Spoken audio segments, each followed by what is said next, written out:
Questions About the Economy Day, and these events are happening all across the country. Right now in Washington, D.C., Simon Johnson is speaking to another event. He is the former chief economist for the IMF, who is actually kind of leading this whole movement. So this is a street corner forum sponsored by A New Way Forward, and I'm the local chapter leader, and it's a completely grassroots organization, completely unfunded.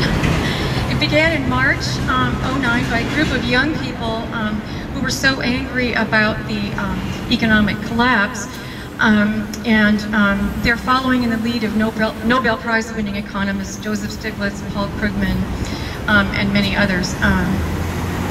So what I'm going to do today is introduce the main speaker, Kristi Bozeman from Twist, and then I wanted to open up the mic to people who have their own personal stories about how the financial collapse has affected them. And I know Mike McCauley is coming later about 6. So there are going to be people sort of going in and out, and I'm thinking we might just repeat some of this again. And, you know, I thought of having an indoor event, but then I thought, well, I think the weather's so nice, I don't know if people would come indoors right now. And some people in the economics department were interested, but this is finals week, so they couldn't make it. Let's see, and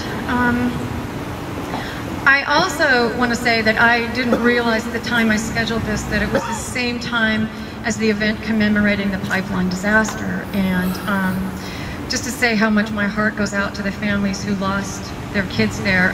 And I know from personal experience, because I lost a daughter to leukemia, so I know that, you know, they'll never get over the pain of that. And anyway, let's see, I encourage you, while we're doing this, to read and sign petitions, and maybe as passersby come by, to just have them do it also, and be sure to read it before you sign it. How did the financial disaster happen? This is about the financial collapse and the failed government policies that both led to it and are perpetuating it. The crisis erupted last fall, but it was really the tip of the iceberg, the result of 30 years of deregulation funded by wealthy lobbyists for the banking industry. They repealed New Deal protections like the Glass-Steagall Act that separated commercial banking from investment banking and from other financial institutions like insurance companies. These deregulations paved the way for risky schemes like mortgage-backed securities, credit default swaps, and other obscure dealings whose failures brought down the whole economy.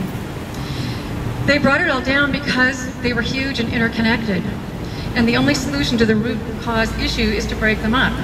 But instead of allowing for an orderly bankruptcy process that could have broken them into smaller local banks, we bailed them out with taxpayer money, adding more stress to those at the bottom, i.e., besides taking our tax money, refusing to bail out working people by allowing bankruptcy judges to renegotiate mortgages, and we could have funded healthcare and education using that bailout money.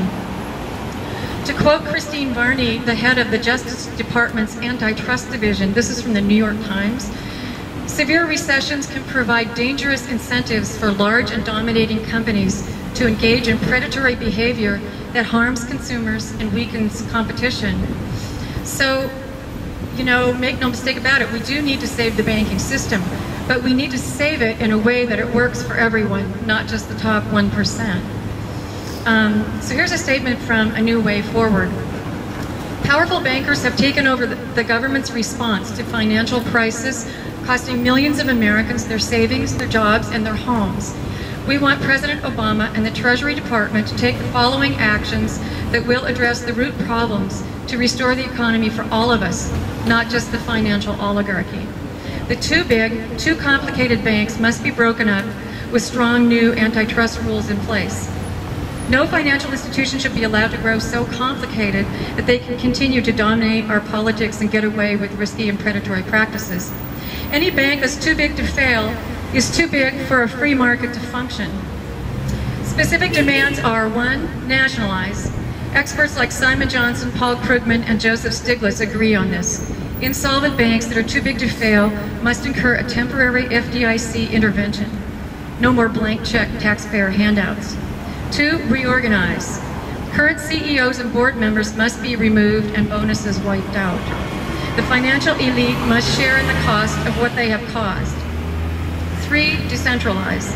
Banks must be broken up and sold back to the private market with strong new regulatory antitrust rules in place, managed by new people who would be picked by those boards.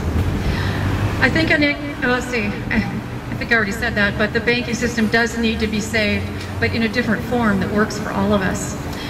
So, with that background information, I'd like to introduce Kristi Bozeman, from A New Way Forward in Twist, Washington. She's a public communications and outreach specialist and the former, that is one loud bus.